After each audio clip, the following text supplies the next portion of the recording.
Bacaan dari kitab Nehemia.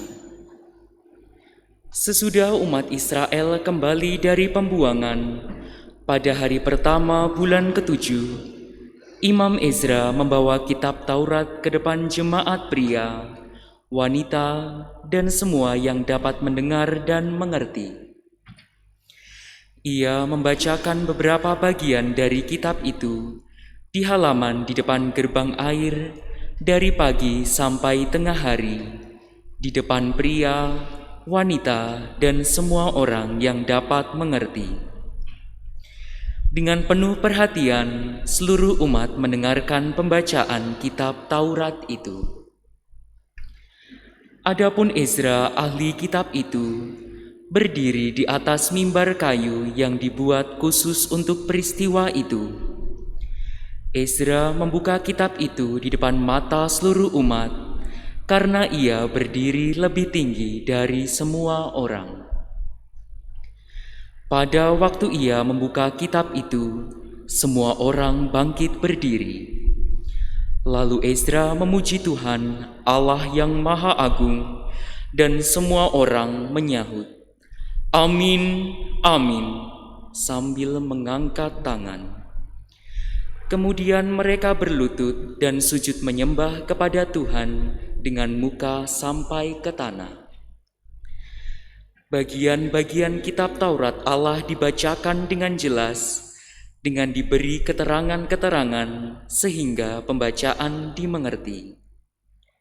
Lalu Nehemia, kepala daerah, dan Imam Ezra ahli kitab itu, serta orang-orang Lewi yang mengajar jemaat, berkata kepada seluruh hadirin, "Hari ini adalah kudus bagi Tuhan Allahmu. Jangan kamu berduka cita dan menangis." Karena semua orang itu menangis ketika mendengar kalimat-kalimat Taurat. Lalu berkatalah Imam Ezra kepada mereka, "Pergilah, makanlah sedap-sedapan dan minumlah minuman manis, dan berikanlah sebagian kepada mereka yang tidak sedia apa-apa. Sebab hari ini kudus bagi Tuhan kita.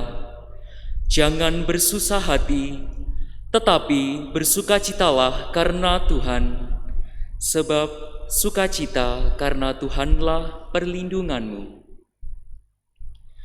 Demikianlah sabda Tuhan.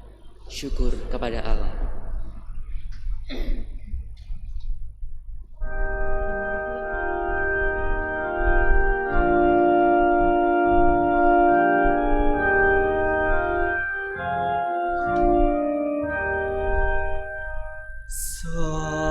Sabdamu ya Tuhan adalah roh dan kehidupan.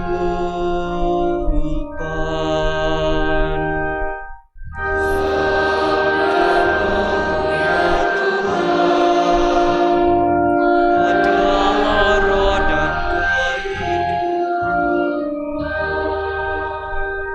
Taurat Tuhan itu sempurna, menyegarkan jiwa. Peraturan Tuhan itu teguh, memberikan hikmat kepada orang bersahaja. Sabdamu ya Tuhan adalah roh dan kehidupan. Titah Tuhan itu tepat, menyukakan hati. Perintah Tuhan itu murni, membuat mata berseri. Sabdamu ya Tuhan adalah roh dan kehidupan. Takut akan Tuhan itu suci, tetap untuk selama-lamanya. Hukum-hukum Tuhan itu benar, adil selalu. Sabda-Mu ya Tuhan adalah roh dan kehidupan. Mudah-mudahan kau sudi mendengarkan ucapan mulutku dan berkenan akan renungan hatiku. Ya Tuhan, gunung batu dan penebusku. Sabda-Mu ya Tuhan adalah roh dan kehidupan.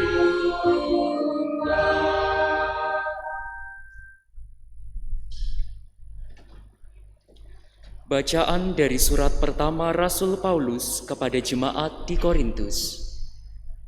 Saudara-saudara, seperti halnya tubuh itu satu dan anggotanya banyak, dan semua anggota itu sekalipun banyak merupakan satu tubuh saja, demikian pula Kristus. Sebab kita semua, baik orang Yahudi maupun orang Yunani, baik budak maupun orang merdeka, telah dibaptis dalam satu roh menjadi satu tubuh, dan juga diberi minum dari satu roh. Karena tubuh pun tidak terdiri atas satu anggota saja, tetapi atas banyak anggota. Andai kata kaki berkata, "Karena aku bukan tangan, aku tidak termasuk tubuh." Benarkah ia tidak termasuk tubuh? Dan andai kata telinga berkata, "Karena aku bukan mata, aku tidak termasuk tubuh." Benarkah ia tidak termasuk tubuh? Andai kata tubuh seluruhnya mata, di manakah pendengaran?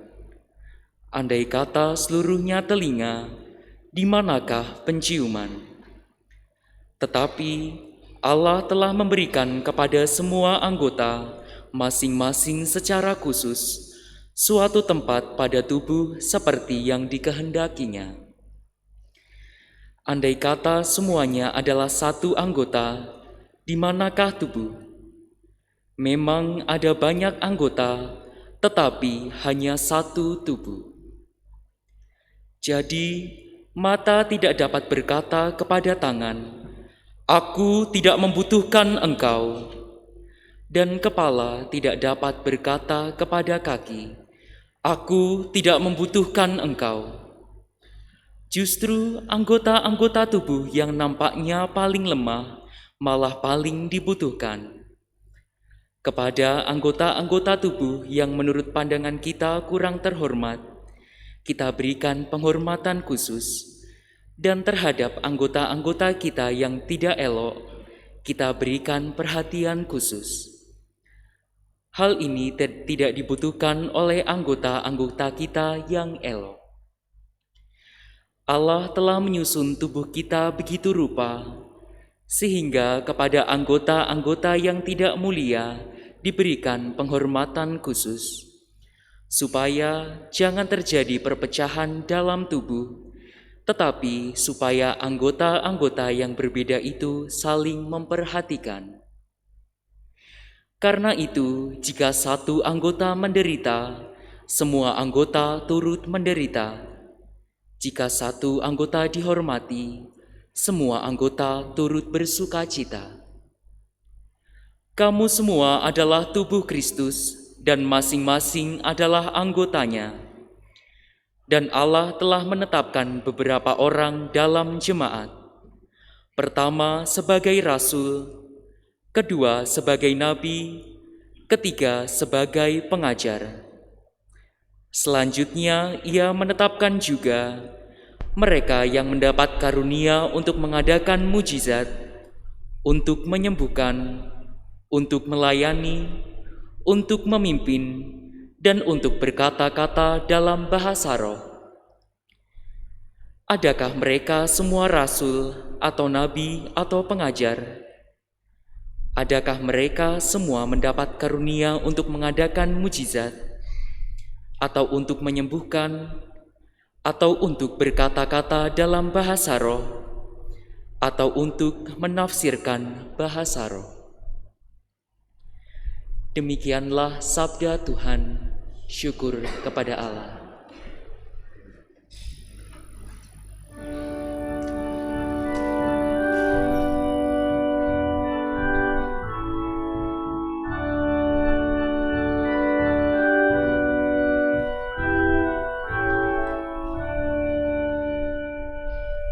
Haleluya, haleluya, haleluya, haleluya, haleluya, haleluya.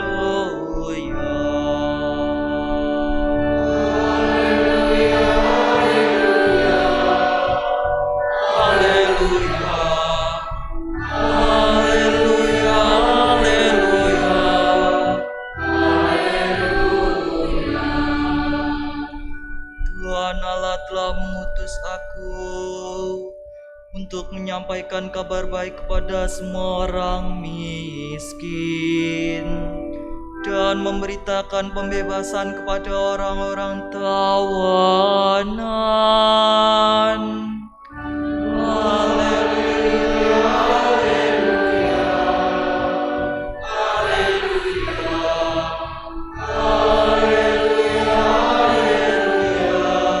haleluya. Tuhan bersamamu.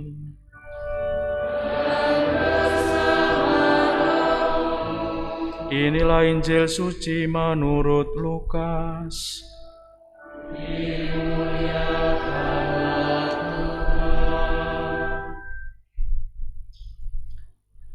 Banyak orang telah berusaha menyusun suatu berita tentang peristiwa-peristiwa yang telah terjadi di antara kita, seperti yang disampaikan kepada kita oleh saudara-saudara yang dari semula adalah saksi mata dan pelayan firman. Karena itu, setelah menyelidiki segala peristiwa itu dengan seksama dari awal mulanya, aku mengambil keputusan untuk membukukannya dengan teratur bagimu. Dengan demikian, engkau dapat mengetahui bahwa segala sesuatu yang diajarkan kepadamu sungguh benar. Sesudah dicobai iblis di padang gurun dalam kuasa roh, kembalilah Yesus ke Galilea, dan tersiarlah kabar tentang Dia di seluruh daerah itu. Selama di situ, Ia mengajar di rumah-rumah ibadat, dan semua orang memuji Dia. Lalu Yesus datang ke Nazaret, tempat Ia dibesarkan. Dan menurut kebiasaannya, pada hari Sabat, Ia masuk ke rumah ibadat, lalu berdiri hendak membaca dari Alkitab.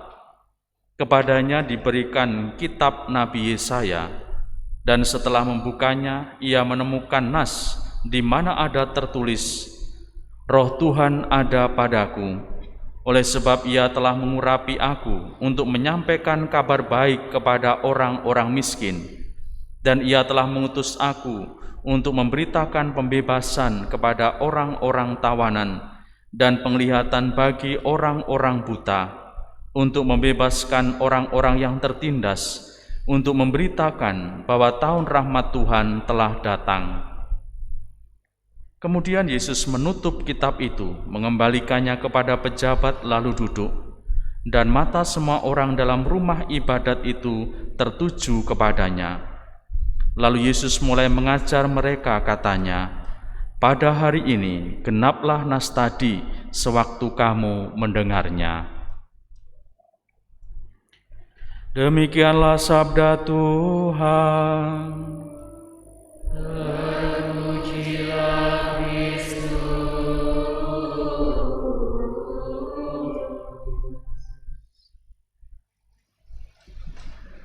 Saudari-saudaraku yang terkasih, Injil hari ini, khususnya perikop yang kita dengarkan bersama, bagian kedua kita jelas menemukan tentang misi Allah dalam diri putranya Yesus Kristus. Ketika Yesus membaca kitab Nabi Yesaya, ia menemukan bahwa misi Allah telah hadir pada dirinya, maka pada keterangan dari pembacaan kitab Nabi Yesaya itu, Yesus mengatakan, pada hari ini genaplah nas tadi sewaktu kamu mendengarnya. Saudari-saudara, ini juga seringkali disebut sebagai visi misi Yesus sendiri dalam karya keselamatan. Dan seluruh perjalanan Yesus seolah-olah mengarah atas tujuan visi keselamatan ini.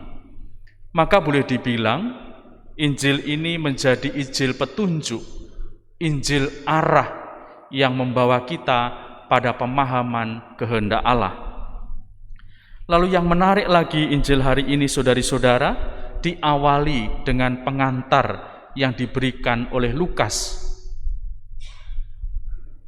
Banyak orang telah berusaha menyusun suatu berita tentang peristiwa-peristiwa yang telah terjadi di antara kita. Lukas juga menulis Injilnya ini dengan menyelidiki dengan seksama, dan itulah yang dilakukan Lukas. Apa tujuan Lukas? Tentu dikatakan, dengan demikian engkau dapat mengetahui bahwa segala sesuatu yang diajarkan kepadamu sungguh benar. Lukas dengan Injilnya juga mau mengatakan bahwa ini salah satu petunjuk yang diberikan dan juga diwariskan kepada para pengikut Kristus. Saudari-saudaraku yang terkasih, tentu kalau kita bicara tentang firman Allah, kita mengenal yang namanya kitab suci. Dan tentu agama kita, agama Katolik ini juga punya kitab suci. Namanya apa? Alkitab. Yang juga sebenarnya diartikan dengan kitab besar. Karena isinya memang Alkitab itu adalah kitab-kitab. Banyak sekali, mulai dari tentu perjanjian lama sampai perjanjian wahyu, perjanjian baru yang ditutup dengan wahyu. Lalu bagaimana Alkitab ini? Tentu sebagai orang Katolik kita juga memahami dan mengerti bahwa Alkitab kita berbeda dengan yang lain. Jadi kalau beli atau memiliki Alkitab jangan keliru. Kalau kitab kita namanya Alkitab Deuterokanonika. Apa? Alkitab. Wah, pinter-pinter ya. Iya, bagus. Berarti dulu ikut sekolah minggu ya. Kenapa ada Deuterokanonika? Ya karena ada tambahan. Deuterokanonika itu artinya tambahan yang memang tidak ada dalam Alkitab, yang hanya tulisannya Alkitab. Saudari-saudaraku yang terkasih, lalu apa fungsinya? Apa sih fungsinya Alkitab ini? Apa sih fungsinya kitab suci ini? Ya tentu adalah firman-firman Allah yang bisa kita baca, kita renungkan setiap hari. Tetapi lebih dari itu sebenarnya Alkitab atau kitab suci itu menjadi petunjuk dalam hidup kita. Maka sebagai orang Katolik ketika kita beribadah, ketika kita melakukan segala sesuatu, bahkan semua liturgi kita juga mengutip kitab suci itu. Maka petunjuk itulah yang memang mengalir dari Allah sendiri. Bahkan kalau kita bicara Injil, tentu itu adalah firman Allah melalui putranya Yesus Kristus. Pedoman-pedoman inilah saudari-saudaraku yang terkasih, yang tentu membuat kita semakin mengenali Allah, mengenali kehendaknya. Apa sih yang dikehendaki Allah? Apa sih misi Allah? Dan seterusnya. Maka dari situlah mengalir kepada kita rahmat-rahmat hidup. Maka bacaan kedua, tadi kita mendengarkan tentang satu tubuh. Dikatakan oleh Paulus bagaimana kita ini menjadi bagian dari satu tubuh. Tetapi masing-masing memiliki perannya. Maka Paulus mengatakan ada rahmat atau anugerah-anugerah yang diberikan kepada kita. dari petunjuk dan kehendak Allah, mengalirlah dalam diri kita rahmat dan anugerah. Dan disitulah kita mulai merasakan peran Allah dalam hidup kita. Maka kita diberi anugerah, diberi rahmat. Maka kalau kita membaca dari bacaan kedua, kamu semua adalah satu tubuh. Kamu semua adalah tubuh Kristus dan masing-masing adalah anggotanya. Dan Allah telah menetapkan beberapa orang dalam jemaat, pertama sebagai rasul, kedua sebagai nabi, ketiga sebagai pengajar. Selanjutnya ia menetapkan juga mereka yang mendapatkan karunia untuk mengadakan mujizat, untuk menyembuhkan, untuk melayani, untuk memimpin, dan untuk berkata-kata dalam bahasa roh. Dan ini kalau dijabarkan, tentu ini menjadi sangat banyak sekali. Rahmat yang dikatakan untuk menyembuhkan, karunia untuk menyembuhkan. Kita tidak boleh hanya berpikir bahwa, ya kamu sembuh, jadi sembuh. Ya boleh, itu juga mujizat, rahmat. Tetapi bisa jadi kesembuhan adalah, ayo saya antar kamu untuk berobat. Ayo saya antar kamu untuk menemukan kelegaan, juga kesembuhan. Dan lebih lagi di sini dikatakan karunia untuk melayani, ya. Tadi pagi sampai siang tadi ada rekoleksi asisten imam dan saya menyampaikan kepada mereka bahwa ternyata ada karunia yang seringkali kita lupa atau seringkali kita tidak menyadari. Seringkali kita masih terpaku bahwa karunia itu berkata-kata dalam bahasa roh. Itu karunia yang paling besar.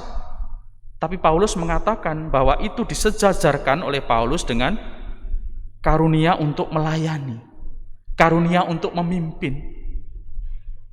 Jadi kadang-kadang kita kurang menyadari bahwa melayani itu adalah karunia. Saya bayangkan kalau seluruh persekutuan gereja ini tidak ada yang mendapatkan karunia pelayanan. Enggak ada yang melayani kita, semuanya pengen dilayani. Pasti menurut saya gereja kita tidak nyaman karena semuanya pengen. Tetapi kita lihat ternyata banyak orang yang dikirim untuk melayani. Minggu sore ini kita tidak mendaftar, tetapi kita harus langsung datang. Tetapi Anda lihat di depan sudah banyak pelayan-pelayan. Bu, 35, 36. Itu juga melayani. Belum lagi, ya namanya siapa? Ya, namanya siapa? Melayani. Belum lagi ketika masuk, ya duduknya nomor berapa? Bayangkan tidak ada yang melayani. Hanya mungkin pegawai gereja di sana, orang masuk, cari sendiri. Saudari-saudaraku yang terkasih, itu hanya soal yang kecil yang kita lihat tadi. Bagaimana ternyata karunia pelayanan sungguh memberikan rahmat untuk kebersamaan kita. Apalagi kalau kita jabarkan dalam hidup kita setiap hari. Saya selalu mengatakan dalam keluarga misalkan, semuanya pengen dilayani, habis sudah. Semuanya mengatakan, Pak, Bapak yang harus melayani kami untuk mendapatkan uang seluruh hidup kami. Itu pasti bapaknya kuru gitu ya. Karena dia harus cari duit terus. Atau ibunya, ibu ini yang bagian rumah, semuanya harus ibu. Pasti enggak karu-karuan, bengesan pasti enggak pernah ya, karena sudah capek. Tetapi apa? Tetapi semuanya menjalankan perannya masing-masing. Kenapa saya tertarik dengan permenungan ini, saudari-saudaraku yang terkasih? Kadang kita lupa dan terlewatkan bahwa melayani ternyata adalah karunia Allah. Dan itu sungguh mengalir dari Allah, mengalir dari Kristus sendiri. Maka dalam Injil tadi dikatakan, Roh Tuhan ada padaku oleh sebab Ia telah mengurapi aku untuk menyampaikan kabar baik kepada orang-orang miskin. Ia telah mengutus aku untuk memberitakan pembebasan, dan seterusnya. Maka saudari-saudaraku yang terkasih, petunjuk sudah diberikan kepada kita. Karunia-karunia telah dicurahkan kepada kita. Maka mari kita mensyukuri karunia-karunia itu dalam perayaan Ekaristi ini. Kita persembahkan, semoga karunia-karunia yang telah hadir dalam hidup kita semakin bertumbuh, semakin berkembang, dan memampukan kita untuk tumbuh dalam kebaikan dan kebahagiaan, bertumbuh dalam perutusan dan pengharapan, dan bertumbuh pula dalam pewartaan kabar baik. Semoga kita semua diberikan kesadaran akan karunia yang luar biasa ini, dan semoga kita menjadi murid-muridnya yang setia karena kita menjalankan kehendak-Nya sendiri. Semoga berkat Allah menyertai kita sekalian.